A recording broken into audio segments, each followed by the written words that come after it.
The Front Row Back Row podcast is a show where two grad school buddies discuss physical therapy entrepreneurship. I helped guide a company to an 8-figure exit, and I'm now starting my own mobile company. Brian grew his mobile practice to 4 clinics, and he's now doing $1 million in revenue. Join us as we help you grow your own business. Hello and welcome to the Front Row Back Row podcast. My name is Dr. Owen Campbell, and with me as always is Dr. Brian Wolf, and together we are Physio Growth. Physio Growth is a mentorship group where Brian and I tell you things and help your business. We run a Q&A session every week. We have a few people in there. One of our girls, she's got 2 new hires in the past 6 months. So if that's something you can't do, call us. So today we are going to be talking about one-to-many models. So a question came up in the mentorship group about how to optimize time, and this, especially in a cash pay practice where you don't really have a moat. When we talk about a moat, meaning like a barrier to entry, if one of your employees leaves and they want to take all their patients, right? Insurance has a moat, right? Brian runs his PT side of his practice primarily insurance. And if somebody leaves him, then they have to get a space with insurance contracts. And that is a very hard thing to do, right? But as many of you might know as a cash pay owner, you have this issue where somebody can just leave and take their patients and there's no moat to stop them. They just need a credit card. They just need to be able to accept credit cards, and not even that. So we were talking, well, what are some ways that you can scale your time? And I thought that was a great quote by you of like, this is how you scale time, maybe not scale businesses, right? Because there's, that kind of stealing patients issue in cash, but how do you scale your time so that you're still making more money as if you were scaling a practice? So we talked a lot about one-to-many models. And if you followed any sort of business information, this is a big way of kind of optimizing your time. Personal trainers do this by teaching classes, right? So that's one thing that's big. But I thought there's some kind of PT specific ones that we're going to talk about. So Brian, let's see if we can get through 3 good ones that are good ideas for any listener to be able to take home. So, I mean, you just mentioned it. One is the fitness angle for physical therapists. So for me, I think doing some sort of exercise class run by a physical therapist is a no-brainer for a lot of people, right? So I think if you think about that, and again, it's a big piece for us. We do it with trainers, but we also do it with physical therapists. Like, I think if people have a model that they can attract people, there's a great way, especially in the outpatient physical therapy world like we're in, the idea of what do I do next? What's the next step? How do I blah, blah, blah. Like, oh, we'll join our fitness programs, right? So it's something to bring them into. And then again, like they don't need as much hands-on work, so they can join in multiple different people. And you can have 5, 6, 7, 8, 10, depending on how you actually want to structure it, people in there, and they're paying, certain ways for, those classes. Whether I'm not a big fan of the per class. I'm a big fan of like the SaaS model and subscription-based stuff, but nevertheless, like by doing it that way, you can absolutely crush it with, quite a few with a one-to-many model that way. So I'm a big believer in that. You have a few numbers that you throw out sometime in our mentorship group where you say it's not worth it to do if you're not making a certain amount, or, if you can't get more than a few people, 2 people in should be the same. Yeah. So I was just talking about this. So a big thing that people will say is they'll be like, oh, well, if I do, this, okay, there's a great example. So personal training is a big one, right? So people will say, well, and I love this from a physical therapy perspective. So this is something that's so funny. I remember talking with somebody who was doing, the cash pay thing. And I go, what are they charging? What do you charge for that? And they go, well, it depends on the service that I'm doing. And I was like, what do you mean? And they're like, well, if I'm doing physical therapy, it's one price. If I'm doing, personal training, it's another price. If I'm doing this, another price. And I was like, that's dumb. In my head, I'm like, that's stupid. The answer is your time and the value that you're providing as that person needs to be consistently strong, right? It can't be like, oh, well, I do this in this hour. It's the same exact reason. I'm going to explain why in a quick second. So with dry needling, quote unquote, dry needling sessions, right? So again, Connecticut is a state where you can dry needle, blah, blah, blah. So when people are like, I just want to do a dry needling session, what is it to cost for a dry needling session? Now, if I was only going to dry needle somebody, that was all I was going to do for 20 minutes, right? And again, I knew all the information and I was going to do nothing else. In theory, what that person's saying is, you're only going to do that for me, so can you give me a discount? That's what they're saying. And the answer is like, don't give them the discount. That's stupid. Because we all know as physical therapists, when we're sitting here, if I'm only going to dry needle somebody, I'm not putting my best foot forward when it comes to value, right? Mhm. I should evaluate that person. If someone's saying, hey, I just want to come in for dry needling, how much would it be? Well, I'm like, well, what are you coming in for dry needling for? Well, guess what you just did by asking that question? You're starting an evaluation. So the Mhm. reality of it is by doing that, like, you should treat the person for the full, like, 30, 40, 50, whatever the minute is, and just say, hey, I'll make sure we dry needle that day. Like, we'll make sure we Yeah. do that. And when I get to know you, so many people are like, oh, we lay your dry needling in, blah, blah, because the reality is the demand is not there for, and also think with this, imagine the demand was there. Imagine you had the demand of like, oh, let me get 50 people that want to dry needle, and I'm going to dry needle them all. I'm going to do every 20 minutes. I'll just bang them out like pin cushions, right? Mhm. Well, one, that's pretty crappy care. Not really Yeah. exactly a good care. Number one. Number two, it's probably pretty fucking unsafe, right? Yeah. I dry needle, I'm good at it. But if people are walking in just trying to get dry needled, and I'm not doing that boom, boom, boom every 20 minutes, I'm not even paying attention to anything, really. I mean, for Mhm. those of you guys who are listening, like, you know, so to me, like, those are the types of same exact thing with personal training. That's how I got on this was Mhm. basically if you're personal training people say, well, what if we have two people that come in and you charge $100 a session for personal training for an hour? Can we make it like 50 per person? No, because like I got to write two programs or I got to monitor two people. That's more work for me to do. So you're going to pay me for that, right? Okay. If I'm working and doing something now, I'm not saying that's your sales pitch, by the way. That's not your Yeah. sales pitch. Your sales pitch is like again, when it comes to that, you got to figure out the model and how it all works. But the answer is like, I'm doing a small group and I'm doing this. Like, this is just our pricing. Like, Well, you and know I what I think mean? That's it. I think you have to account for the fact that, like, you'll do a small group class, you'll put maybe 5 spots, right? And for me, I would want to make sure that I shouldn't be offering a class if I don't think I can fill two, right? So I want to make it the same amount as if an hour I make $200, right? That, like, maybe what, two or three come in, then I should be able to make my money on that. And then the rest is like bonus, right?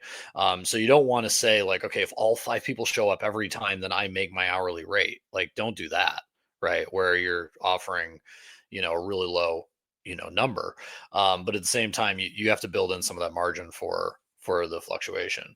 Now, I think the other thing too that is important to think about as physical therapists is you just came at that from an exercise angle, right? Yep. And I think in your wife, Kelly, and this is why I like the fact where you say position yourself as something people will happily pay cash for. So they will Yeah. happily pay cash for personal fitness, right? Classes. That's You can't get that ever from insurance. Massage is the other one. So any hands-on therapists out there, I think a great one-to-many model, and the second one we'll talk about here. By the way, if you like this podcast, tell your friends. Word of mouth is the only way that this grows. So as we go through, I think the second way to do this, I think what Kelly did was really great, is you can't one to many your hands, right? She's not going to line up 5 people and do like massages, like boom, boom, boom, boom, boom. Yeah. But what she did is she has kind of an online offering, right? And she's looking into doing like education and YouTube and, building out some things like that, all the way down to, I know she incorporates fitness as a lot of, as part of kind of a home program. So I think the kind of online offerings as an upsell, right, is a really good option for someone to go one to many, especially if that person uses you, loves you, 1 hour, a few hours a week. It's an easy upsell to them. Whereas, going kind of just and putting it online and hoping people buy it might be a little bit harder. Yeah, I agree. And I'm gonna do the third one as well. And it's funny, I'm gonna draw a parallel with something also, but the third one we've talked about on a regular basis is corporate wellness, right? So Mhm. going into corporations and doing those type of wellness things. Fitness classes is the same kind of thing we talked about, where like you can do it through insurance, where people who, again, if you take the company's insurance, it's a great way to get network with somebody and then continue to blossom and grow with that company. As you grow and as you build like within that organization, right, your notoriety for one-on-ones will come out. It's a large group to small group model. So basically the other reason for why all these will work, maybe not as much online, because the person's like, I'm in Connecticut, the person's in Taiwan or Japan or China is paying me for a service. They can't really do a one-on-one with me. Mhm. Then maybe they're doing a one-on-one online, right? So a large group a large group to small group is a really good model for that process, or a large group into a one-on-one. But what I think is also happening from a standpoint of arbitrage, and what we're trying to really do, is if you think about the cash PT world, right? And the number one complaint that I see on a regular basis from cash PTs is, well, I don't have a lot of like normal PT patients, right? And the answer is, if you just think of the one-to-many model that we just came up with, all three of them, they're all fitness based, right? They're all like, what we're doing is we're using our backgrounds as physical therapists to basically level ourselves up and say, look how much more elite education we have, and are putting more pressure on the fitness community, right? And so I think that's something that is really happening a lot. Or like what Owen just talked about with the massage, or you know, I see it happening with like dietetics for chiros and those kind of guys, where they're talking about with like blood draws even. So there's this aspect, or like you see with nurses going into these IV clinics, like these restorative recovery places, right? So what they're doing is they're basically saying, oh, these skills that are so easy for me to do on a regular basis, but for other people, it's like kind of tricky. They're like, I can make a ton of money doing this, right? Or I can go and I could build a nice business that way. So it's kind of interesting how that works. I got to tell you what happened to me this morning, right? a little break on this, our kind of structure, but I have a guy, he's a golf guy, and I see him once a week, just keep him playing. A guy golfs like 5 days a week. He's got the best retirement life I've ever seen, right? Nice. He has this fancy gym or fancy apartment, and the apartment gym's really nice. And every time we go in there past 9:00, every single person in there has a personal trainer. And I'm the only one who's not a personal trainer. I'm a physical therapist. And he is sitting there just like, oh man, wonder what it's like to be told to like do a squat with someone who doesn't know what the hell happens at the knee, like all these different things. And he's joking about, he loves it. He loves the fact that like, he's like, okay, I got somebody who's not going to kill me. Right. Yeah. And he's like, to a point that he's like, you should just make a shirt that says I'm a physical therapist. And then like, literally everyone else is going to be quiet. So like the patient perception of that elite knowledge is worth something, right? For sure. I will tell you, yes, every now and then I say, okay, well, your right cervical rotation is a little bit limited, and that'll limit your right shoulder pain. And that's why you're not getting as good of emotion with your overhead press, right? That's a PT level conversation, right? But I mean, 95% of what I'm doing is just personal training the guy. But he just loves the fact that he can ask me whatever question he wants, right? Well, so I totally agree, man. I totally agree. And I have several clients like this too. This happens all the time. Is like you can do this in the different realms, where they ask me a lot of health and wellness stuff, right? From that perspective. And I think that when it comes to certain aspects, like that's a big piece of this. You know what I mean? Yeah. I personally think that the expertise that we get in school can translate into a lot of different places. And I think we literally treat the most parts of the body outside of a physician. Yeah. Like, yeah. We have the longest college out of anybody in a hospital outside of physicians, right? Yeah. Like PAs, nurse practitioners, all that, less college than us. Like we got to stand on that.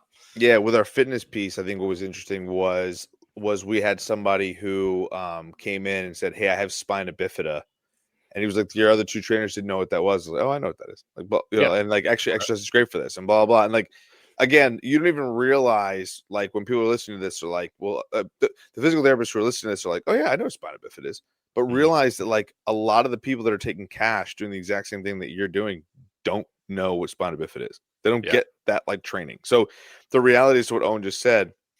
A lot of our profession isn't told like that we know what we're doing. It's such a crazy concept, but the reality is like, take the skill set and think about the angles on how to apply that. And if you don't know how to do that, join PhysioGrowth. We're very much willing to help you and help you take those skills and actually make money on them, or work for somebody like myself and make the right money. And then you make a lot more money, right? In that capacity too. So you can level up your career in any capacity. And again, like Owen said, if you like this podcast, please tell your friends and listen more, and please hit the follow button. We appreciate that so much. And that's it. The one-to-many model for someone whose brain can handle that, right? Yeah. Is not a challenge. And we are challenged by the fact that we're so used to trading time for money. One-to-one codes, all that stuff in Medicare and all that. So it is kind of crazy once you try stuff to see what sticks and what the public actually thinks. It's a lot different than what you think they do.